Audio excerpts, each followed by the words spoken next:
Hello everyone and welcome back, and this feels like it's been a long time coming.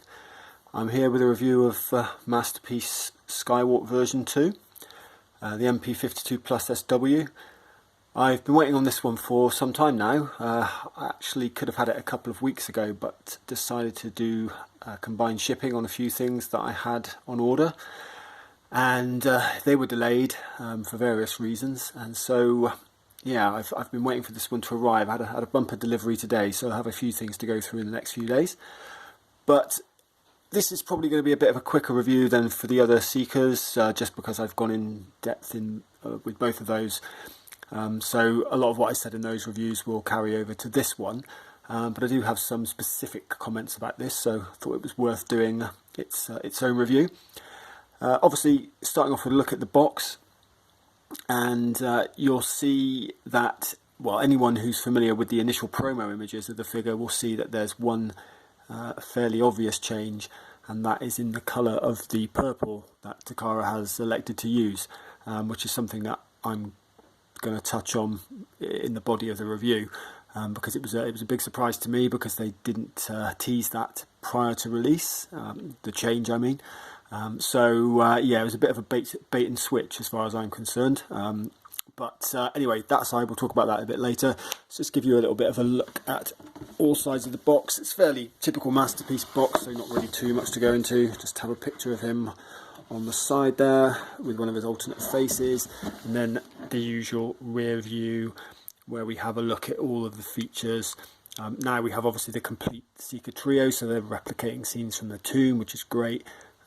Along with showing it with the tomb colour purple, which is very distinct from the purple they've actually used.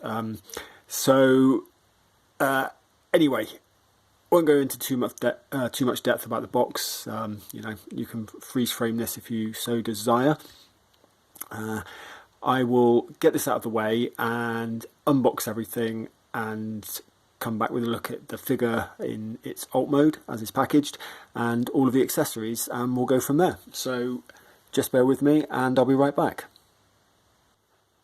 Okay, so here we are, back with everything that you get in the set now, all unboxed for you to look at. On the side here, obviously we've got Skywarp in his alt mode here, his F-15 Eagle mode, and I think you can see immediately that the shade of purple that they've used here is very, well, it looks very blue on camera. It's not quite as much so in person, although it definitely has more of a blue hue than I was expecting. And yeah, while I don't hate the colour in isolation, I am very disappointed that it isn't representative of what we were shown in the original promo pics. Particularly because that really aligned with what I had have in my mind of Skywarp when I see the character. It's pretty much a spot-on match for the animation model, and this really isn't. I'm looking at it here, and it's too deep. I guess you could always pick out one episode in the series or one scene where it matches, you know, and you can say, oh, that's the reference they use, but really going by the tomb model, this is not the right colour, and I don't know why they changed it. As far as I know, they haven't come out and said why they did it. Takara seldom does actually engage with its fans for such things, but yeah, I'd be lying if I said that I'm not disappointed by it. I'm slightly less so because I've had weeks to get rid of it, to get used to it, I should say. Since I first saw pictures emerging of people who've had them in hand for a while now. So yeah, the last couple of weeks I've had a bit of time to get used to it, so I knew what I was expecting. So it's not quite as visceral a reaction as I would have had if I'd unboxed this without knowing that they changed the colour. But anyway, I'll probably, you know, in robot mode I think it will bother me a little bit more than alt mode, because I'm not going to have it in alt mode at all, but we shall see as I go through the transformation. But anyway, that's just something I wanted to highlight, and I'm going to bring in the MT Seeker in a little while, so you'll be able to see a direct comparison. And I think the MT Seeker is actually their Sky Crow is pretty much spot on in terms of the colour purple they've used, so that really highlights it. But anyway, let's just go through what you get in the package as well, apart from Skywarp himself. Obviously we get the flight stand, which I think I neglected to show off with Thundercracker, but I wanted to test it with this one just to see if they've made any improvements. We get the blast effects. Again, slightly different hue again, I think. I think they've all been slightly different in terms of the opacity. I think these are maybe the lightest of all of them, but you get the same effects that you get with the other three. You also get the two engine effects here, and the Megatron in his alt mode, his Walther PPK alt mode. And I think, I can't remember whether bits of this come off. No, they don't, and it's not like the one that comes with one of the with MP. Oh god, what did it come with? Was it MP13 it originally came with, or the Hasbro one for example. Anyway, with that you could take the stock and everything off and the silencer, etc. But you can't with this. You also get a number of alternate faces, which I'll just show off now. So here we have. Hopefully the camera will focus adequately on this. I can never quite tell when I'm shooting these videos. That's the smiling face. Not quite as much of a smirk as the one you get with Starscream, but it's sort of the pursed-lipped smiling face. And we also have what I guess is the screaming, maybe not screaming, but the shouting, yelling, maybe even a dismayed face. I think it probably looks different when you're holding it like this than it does when it's on the figure, so it could either be dismayed or it could be a sort of a shouting face. And finally we have the laughing face. Come on, focus, there you go. And this is the one that I have on my Thundercracker. So I have obviously Starscream came with 6 faces instead of 3 alternates, so I've got Thundercracker, I've got the laughing face. Starscream, I've got his smirking face. And I'm probably going to go for this face with Skywarp just to differentiate him from the other two. With the blast effects, just pop this stand out of the way a second. Sorry, not the blast effects, but with the engine effects, they do plug in to the rear, as they do on the other two. And again, these two appear to be lighter than the engine effects on Thundercracker. Obviously, Starscream, for some unknown reason, had purple engine effects, and these two had yellow. But Thundercrackers from memory are slightly darker than that, so they've obviously gone out of their way to distinguish between the 3 Seekers.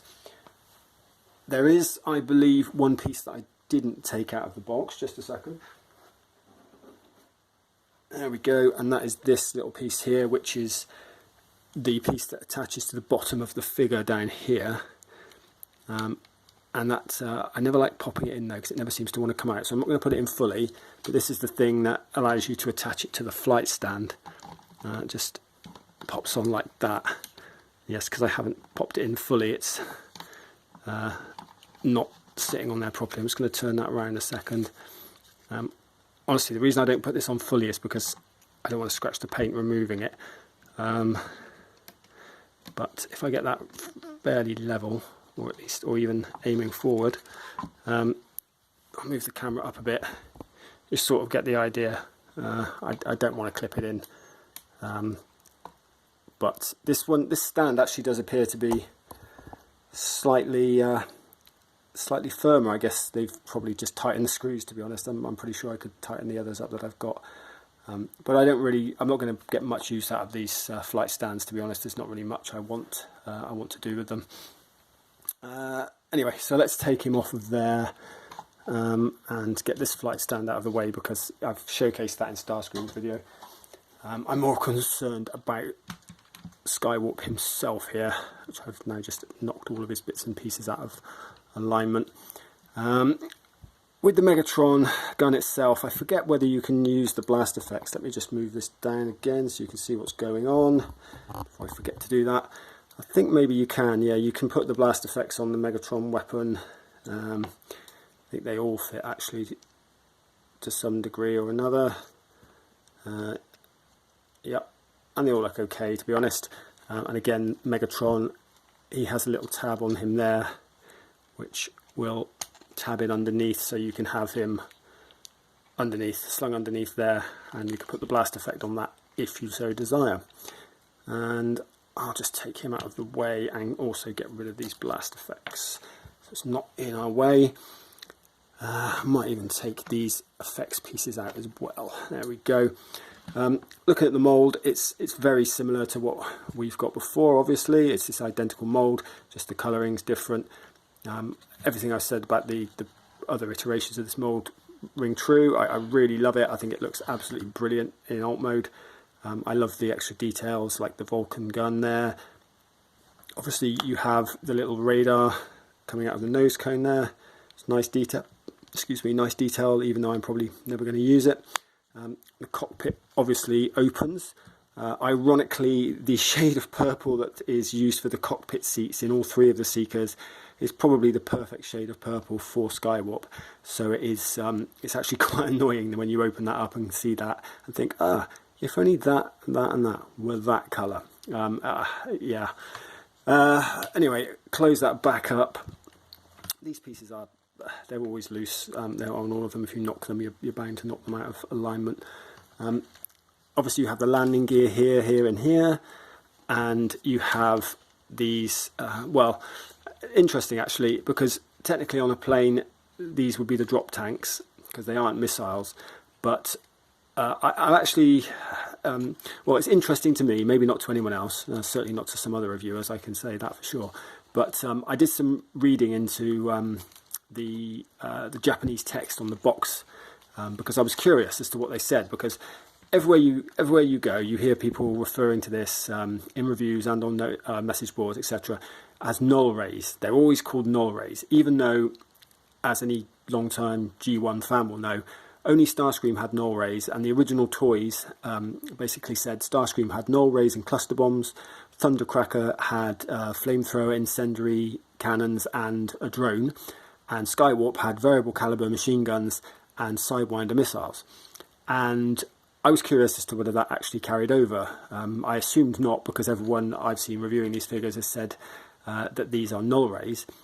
But I used the Google Lens app to translate the Japanese text, and Takara has actually adhered to the original G1 naming conventions. So this guy does in fact have variable caliber machine guns and Sidewinders. It's written in the instructions. So I believe they refer to these as missiles, even though technically they don't look anything like Sidewinders. These are supposed to be the Sidewinder missiles, and I guess Thundercrackers are supposed to be the drone rockets, and Starscreams are supposed to be the cluster bombs. And then yes, in robot mode, these would be the machine guns. I think they actually call them variable caliber machine guns beam weapons, so they double up. The same way that Thundercrackers is a beam weapon, stroke flamethrower, incendiary gun, and then you have Starscreams, they actually call it a null beam. So bit of pedantry there for you, but I actually find it quite interesting that Takara actually is adhering to that. And it is quite nice. It's a good nod back to the original G1 toys. You know, rather than it being like the cartoon where everyone calls it the null ray, even though in the Sunbow cartoon it was only ever Starscream who had a null ray. You never heard Megatron telling Skywarp or Thundercracker to use null rays. But I think everyone thinks that the null ray was the shape of the weapon rather than the effect of the weapon. But there you go. That's a little bit of trivia for you in a Skywarp review. Anyway, what I want to do is just quickly, before I do anything else, before we move on to the next section, I think it's probably a good idea to bring in the MT Seeker here. This is Skycrow, and yeah, it's a nice looking alt mode. I really like the alt mode on this one. Not as good as this, I will say that. Definitely not as good as this, but it is still a nice looking jet. And again, the purple doesn't show exactly how it looks in person on camera. It's slightly, basically the fluorescent lights, they make it look bluer than it is. But in hand, it has just the right amount. It looks far more sort of lavendery, lilac-y purple than that bluey purple. And that is very much more the purple that Skywarp has in the Toon, on his model, in most episodes of the Toon, on the original toy, in pretty much every depiction of him in G1. So I think, you know, objectively this is more accurate in terms of colour, this purple, but Yeah, I'm not as adverse to the purple on this as I was when I originally saw it. I think once I kind of put this guy somewhere else, I'm going to put all three of the Seeker of the MT Seekers in their alt modes as a separate display. Now that I've got all three to replace them, but once I've done that, I don't think I'll be anywhere near as annoyed about it. I even quite like the charcoal. I know this isn't even a proper solid black; it's a charcoaly sort of grey, verging on black in person, whereas this is obviously a gloss black. And the gloss black with this colour is far more what I would expect from Skywarp. But I can see why Takara did this, because the finishes on both Thundercracker and Starscream are kind of more like this pastel-y kind of colour. They're not quite as vibrant, so I think that's why they've gone with that with Skywarp as well. One thing I will say actually is that this copy, this copy of the mould, it doesn't tab together as well as my other two.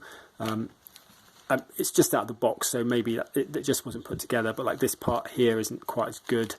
This doesn't push in as well, and this is a bit deformed. I've tried to push it in, and the flaps here as well aren't quite as good. This side has a tendency to want to go down, whereas the other side is nice and straight. So yeah, it's a little bit annoying, but then looking around it so far, I don't seem to have too many paint defects. I've got a tiny little bit there and there, which is annoying again, because it's you know, as long as I don't have any Thundercracker-esque issues with paint on the obvious extremities like the arms and on the abs and things like that, then I'll be a lot happier than I was with Thundercracker.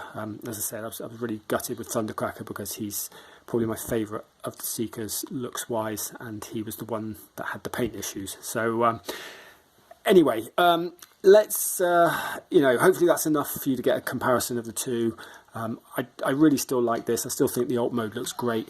Obviously it has the issues with this silly design on the tail fins here, you know, the stabilizers I should say, where, you know, they have the black piece anyway, which looks incongruous, and then they fold in the middle and they don't really sit upright or stand upright as they should.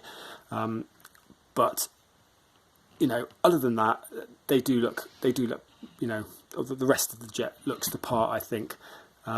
So yeah, they're definitely going to make a nice alt mode display. Just some F-15s sitting there looking cool somewhere. I don't quite know where I'm going to find the space for them. Probably put them elsewhere in the house if I can, on top of a unit or something, just to expand the geekery out of my collecting room. Anyway, I will get rid of this guy now. I'm going to do the transformation for Skywarp off camera because I have no desire to break it in front of people. And then I'll come back with a look at robot mode. Some thoughts on that, and probably do a comparison with Skycrow in robot mode as well, just so we can see how that fares. And yeah, so give me a well, in your time it will just be a few moments, but give me probably 15 minutes to get this guy transformed, and I'll be right back. Okay, and I'm back in robot mode. That did take me significantly longer than the 15 minutes I was estimating earlier, and that was for one particular QC issue. I thought I'd got away with it relatively unscathed on this figure, but I've noticed that actually I've got a fairly, well, what could be a fairly major QC issue, which I'll go over in a second. But anyway, just taking a look at him transformed up into bot mode. I still love this mould. I think it looks fantastic. Yeah, I still love the look of the figure overall. The purple, it looks more incongruous in bot mode, I will say. I think, yeah, I'm sort of back into the really not liking this all that much at first glance, but I'm sure it will grow on me. I mean, there were episodes of the Tomb where he had a darker purple. It's never quite as blue as this, but it was a sort of a darker hue, but it's very much the exception to the rule. But still, I still think the figure looks good. I just don't think it looks as good as it did in the promo shots, which is a bit of a pity. But anyway, doing a quick look over the figure in general, I do have a few minor QC issues again, annoyingly. I've got some paint issues in there in that intake. I have a few spots on here, potentially. One of them's actually not. One of them is just a a bit of dust, but that there is a paint chip, albeit a relatively minor one, but in a forward facing position. Thankfully no major ones on here this time, no discoloration like I had, and also I seem to have got away unscathed relatively anyway with the side panels. There's no big scratch on there like there was on Thundercracker, and I'm pretty confident I didn't do that on Thundercracker, because I was very careful with the transformation on this guy, as I was with Thundercracker. And yeah, so I just don't understand how the Thundercracker got the scratch it did. I don't appear to have any massive paint defects anywhere else. I've got a couple under there again, like I did with Thundercracker. I think that's just an inevitable side effect of transformation, maybe, or from the factory more than me. I was very careful. Yeah, again, have some more paint blemishes there, which we obviously saw in jet mode, and a couple others like that there. Elsewhere, I haven't really spotted too much. There's maybe a little minor one there that will probably rub off, a little bit of paint transfer maybe. I don't appear to have anything wrong with the wings too much. There's maybe a tiny thing here and there, but on my Thundercracker I did have a fairly major defect in the paint, but thankfully nothing quite as egregious as that this time around. Looking from the back, yep, I know a lot of people will say this doesn't look as good as the DS mould from the back, particularly with the add-on kit, although of course that is parts forming. And I do agree, I think the DS does look better in that respect, but I will say that I still think that this mould looks better overall, just by virtue of the more heroic sort of proportions, should I say.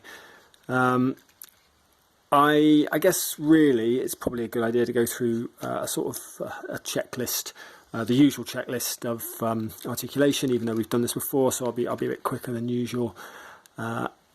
Obviously the head is on a ball and on a hinge here, so it can look a long way up, although it does look rather stupid, breaks the sculpt when it does that. But because it's also on a post that can look up a bit, you can pull that up there, and you can cheat quite a lot of downwards looking. So like if you have it at a certain angle, you could get some good photos out of it like that. Obviously it will also do a complete 360 should you so desire. Those little squishy bits obviously push in to allow it to go through as part of transformation. It can do a little bit of like quizzical dog, not a huge amount, but it can do it. So yeah, overall what you'd expect, pretty standard articulation, better than you get on some, that's for sure. And obviously you can see there that's his standard neutral face, which looks pretty good actually. Elsewhere, what do we have? We have the usual shoulder articulation, so it can go, sorry, it's a bit stiff actually. I will say this is the stiffest out of the three Seekers I've had in terms of the joints, so I have to be a bit careful with it. So it will go all the way up to there, almost to the horizontal on the shoulder joint, but then you get a little bit extra out of that, what is the butterfly joint there as well, so you can get a long way up there. Speaking of the butterfly joint, obviously it can come all the way forward like that, so you can really get some good range of motion out of that across the chest, and you can really, you know, especially when you use that joint, you can get the arm all the way, pretty much all the way across, and you can cheat the angle so it doesn't look too bad, because obviously the butterfly joint doesn't look great when it comes out. I'll put that back in. The arm itself on the ratchet can do a 360. Obviously it is slightly impeded by the wings, so you need to be a little bit careful with that, but it can do a 360. I won't demonstrate that, but it can. What else can we show off? As you can see, it's very, very stiff. It has the bicep swivel there. It's quite loose on mine, as it was on the others, which is why I have so many problems with this, because the rest of it, the shoulder, I've disengaged the transformation joint here, which is not supposed to be. I mean, you can use it as an extra double jointed thing, but you're not supposed to. That's supposed to lock in place.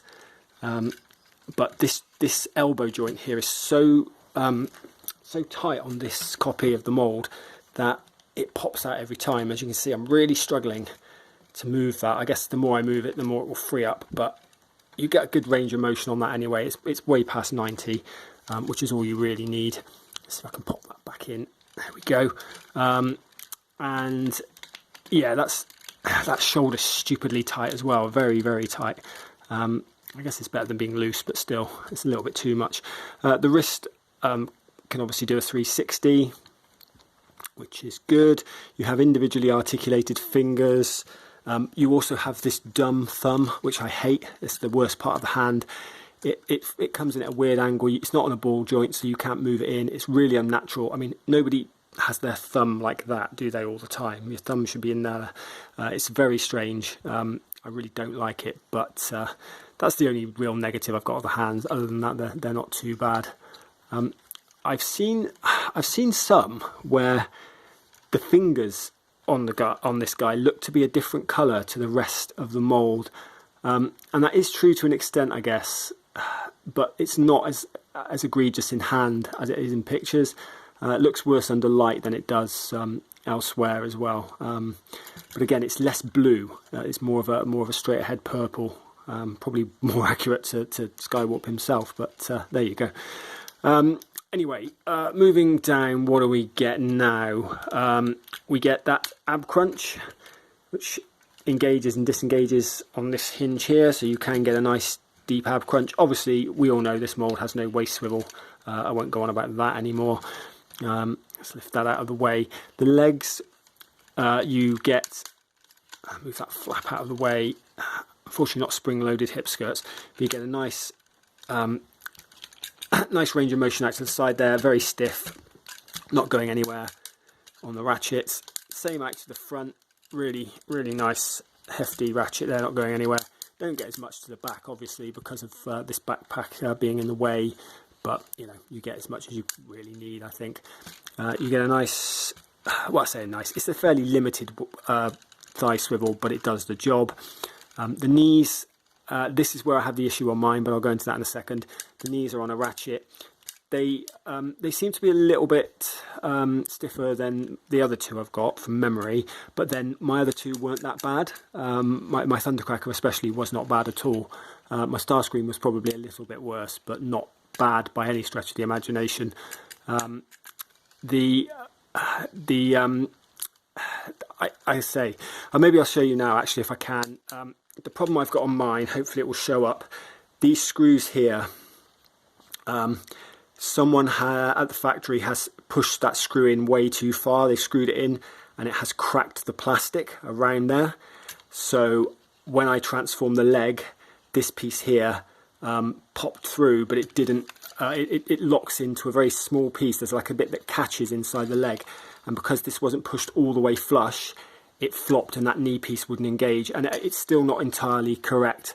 That one sticks, whereas this one, as you can see by wobble it moves more. This one doesn't really move as much. I worry that this will be a point of failure at some time. I may try and put some glue on it to see if I can seal it. I really shouldn't have to, obviously, but that does worry me because, yeah, that could crack at any time, I guess. I may even contact my retailer about that because that is a defect from the factory and it could lead to failure. But anyway, that's why it took so long to transform, because this leg, I had to mess around with it and get it all pinned back together because the knee just wouldn't hold. But now that it's done, you know, it's pretty good. It's never going to hold the weight of that figure like that on the knee joint, but you know, you're not doing that really in practice, are you?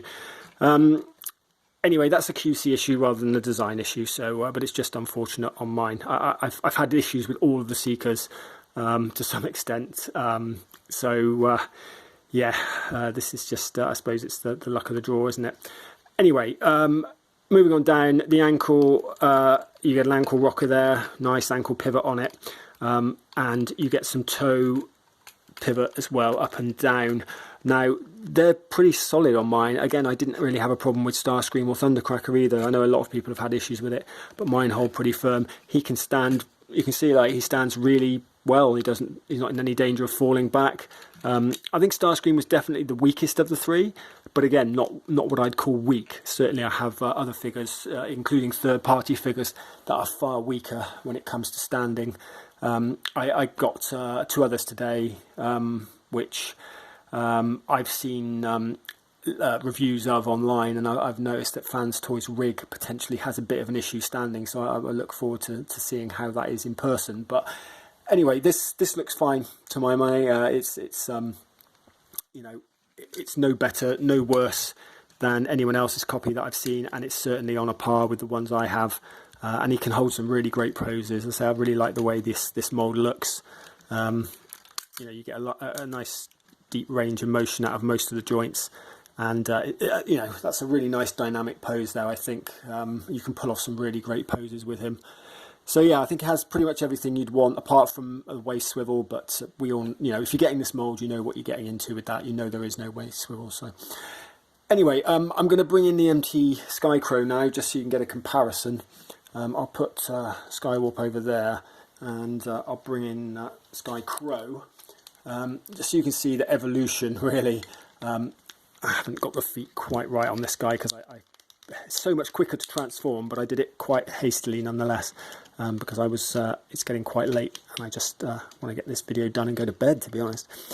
Anyway, you can see the evolution. When I first got Skycrow, it looks so much better than the existing Takara Seeker mould that I thought, wow, this is never going to be better, is it? But yeah, there we are. I think both Takara and the new DS mould, even though I don't like the scale of the DS mould, it's so much more accurate, isn't it, than what we've got here. The MT Seekers, I like them in their alt modes, but yeah, they're really starting to show their age now. You know, they have their little pin heads there, and the proportions just aren't there. They're blocky in the lower extremities. So while they've been really great servants over the past few years, they are now going to be retired to alt mode. But I still think on camera, looking through the lens and looking in person, definitely, that purple is far more akin to what I would expect from Skywarp. So yeah, a little bit disappointed, as I said, with the colour they went for eventually. I'm not quite sure what prompted that change. We'll probably never know. But it's not the end of the world. I still like the way the figure looks. It's just not the absolute home run that I thought it was when I saw the promo pics. Yeah, so, you know, I think it's fairly obvious that it's really just a matter of evolution, isn't it, with this? It's not a bad figure, but this is better in every conceivable way, as far as I'm concerned. And I know this mould has its detractors, but I'd hope that, you know, if anyone's honest with themselves, they can at least admit that this is a marked improvement over what we've had before. Anyway, that's probably enough about the comparison. I said I wanted to try and keep this one a bit shorter. So I'm going to get rid of Skycrow, and I will come back with some final thoughts. Oh, actually, just before I do that, I'm sorry, neglected as usual to show off a couple of things that I should have shown off before. One of them, the collector card. It's pretty standard stuff. You're not, you know, really missing much from me showing it or not showing it, but it's there anyway if you wanted to look. The other thing I always forget to show off on this mould are the boob missiles, for want of a better word. So trying to get this undone. Maybe I'll try this side. There we go. You have them on both sides. Those purple boob bombs. And there is one other thing I forgot to show off, which I will do as well on this side, and that is, if I move that, you have those bombs, the array there as well. So yeah, all things considered, great looking mould. I will get rid of Skycrow, and I will come back with some final thoughts, so just bear with me. Okay, so some final thoughts then. I'm struggling to articulate how I feel overall, actually. Quite bummed out about that QC issue. I'm hoping that that doesn't get any worse. Thankfully, I'm not someone who tinkers too much, so once I've posed and forgotten him on the shelf, he should hopefully hold up. But still, that aside, the rest of it is not too bad QC wise. There are a few issues here and there, but nothing terrible. Certainly, you know, within the tolerance of other Masterpiece and third-party figures. I still love the mould. I think, you know, looking at it here now, it's a really nice dynamic pose I've got him in. It shows that he can hold a good pose, and he does look good, as do the other two. I think they're going to look great as a trio. I've really been looking forward to completing that set. but yeah, I do still have some minor misgivings about the colour. Well, probably a little bit more than minor, but I'll probably get over that in time. I think on the whole, it's a success, the moulds. I think that they do look good together, or they will look good together when I've got them aligned. But I do feel there are a few missed opportunities. Dwelling on the other two reviews I've done, and even this one now, I do sort of lament the lack of a waist swivel to some degree. I do think the transformations are very complicated. The tolerances aren't quite there. Starscream had his broken tail fin hinges. I had some paint QC issues on Thundercracker.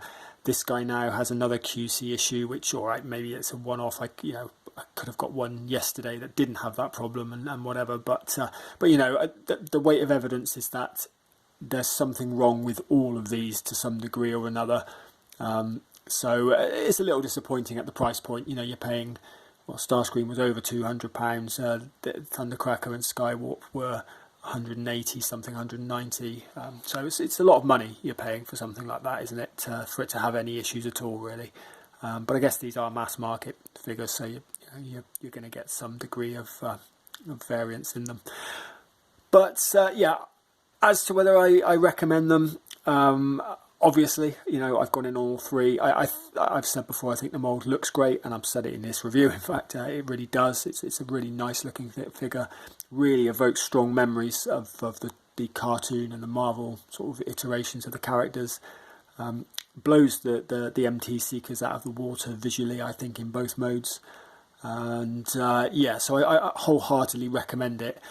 As to whether I recommend it over the DS Seekers, well, I think that really comes down to your aesthetic preferences. I really like the hyper-toon stylized, heroic proportions of these guys. But I know some people prefer the DS because they align more with what their memory of the character was. The toon was all over the place in terms of scale and things like that, wasn't it? As well as colours. But the DS one, I mean, a lot of people I know don't like the darker grey on Starscream, even though that is actually toon accurate. But he was later drawn with a lighter grey.